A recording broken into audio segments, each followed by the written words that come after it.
Hi friends, అందరికీ నమస్తే. Welcome to విఎంఎన్ good vlogs. Friends, వీడియోలోకి వెళ్ళే ముందు నా వీడియోస్ కనుక మీకు నచ్చినట్లయితే నా వీడియోకి చిన్న లైక్ ఇవ్వండి.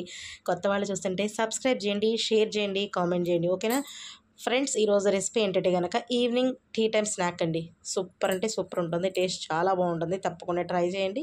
ఇది తెలంగాణ సైడ్ సర్వపిండి అంటారు, మన సైడ్ తపాల చెక్కలు అంటారు. దీన్ని మీరు ఏదైనా అనుకోవచ్చు. టేస్ట్ మాత్రం చాలా బాగుంటుంది. ఒక సైడ్ బాగా క్రంచీగా, ఒకవైపు ఎందుకు కొంచెం సాఫ్ట్గా, అట్లా మనకి చాలా డిఫరెంట్గా ఉంటుంది. టేస్ట్ అయితే మాత్రం చాలా, ఎవరైతే హాట్ బాగా ఇష్టపడతారో అలాంటి వాళ్ళకి ఇలా చేసి పెట్టండి. ఇప్పుడు పిల్లలు సమ్మర్ కదా, ఇంట్లో ఉంటారు కదండి, ఏదన్నా తినాలనిపించినప్పుడు ఇట్లా చేసి పెట్టండి. చాలా తొందరగా అయిపోతుంది, టేస్ట్ చాలా బాగుంటుంది, ఆరోగ్యానికి కూడా చాలా మంచిది. ఇప్పుడు ఇలాంటి ఒక అద్భుతమైన ఈ రెసిపీ ఎలా చేయాలో ఏంటో అనేది మనం ప్రాసెస్ చూసేద్దాము.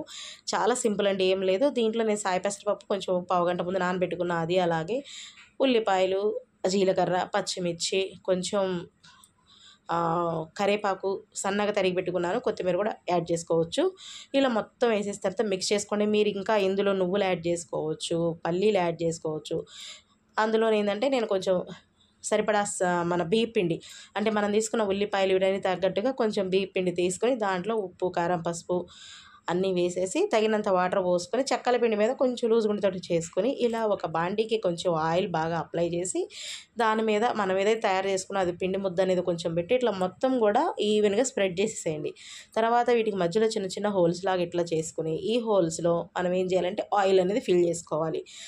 ఫస్ట్ మనం పెనానికి కూడా ఆయిల్ అప్లై చేస్తాము, అలాగే ఈ రంధ్రాల్లో కూడా ఆయిల్ అప్లై చేసి చక్కగా ఫస్ట్ ఒక 2 to 5 మినిట్స్ లోపు మనం కొంచెం 3 మినిట్స్ లోపు కొంచెం హైలో పెట్టుకోండి.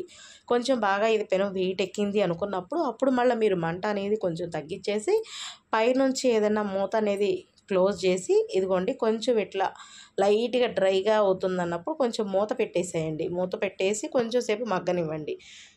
అది అసలు రెండోసారి ఎవరు కాల్చుకోవాల్సిన పని ఏం లేదు. కాకపోతే ఎవరైనా కావాలనుకున్న వాళ్ళు రెండో సైడ్ కూడా టర్న్ చేసుకుని ఒక 2 మినిట్స్ ఆర్ 3 మినిట్స్ అట్లా వేడి చేసుకోండి, అంతేనండి. ఇట్లా చూడండి, మనకి గోల్డెన్ కలర్ రావాలి.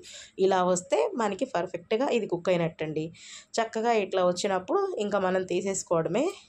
రెండో సైడ్ కూడా కాలిపోయిద్ది, ఎందుకంటే ఫస్ట్ ఒక సైడ్ ఉన్నప్పుడే మొత్తం ఉడికిపోయిద్ది. అది పైన కూడా లిడ్ పెడతాం కాబట్టి ఒక సైడ్ క్రంచీగా ఉంటుంది, రెండో సైడ్ మనకింద అంట క్రంచీగా అనిపించదు. సో ఇంతేనండి, చూసారు కదా. వేడి వేడి మనకి తపాళ్ళ చెక్కలు అనుకోండి, సర్వపిండి అనుకోండి, ఏదైనా అనుకోండి, రెడీ అయిపోయింది. చక్కగా వేడి వేడిగా మీరు ఇలా తినేసి ఒక చుక్క టీ తాగారంటే మనకి సాయంత్రం పూట స్నాక్ అనేది కంప్లీట్ అవుతుంది, తిన్నట్టు ఫిల్లింగ్గా అనిపిస్తుంది. ఓకేనా, మరి మీకు వీడియో నచ్చింది అనుకుంటున్నాను. మరొక మంచి వీడియోతో మిమ్మల్ని కలుస్తాను. అప్పటిదాకా వీడియోస్ ఇలాగే చూస్తూ ఆదరిస్తారని కోరుకుంటున్నాను.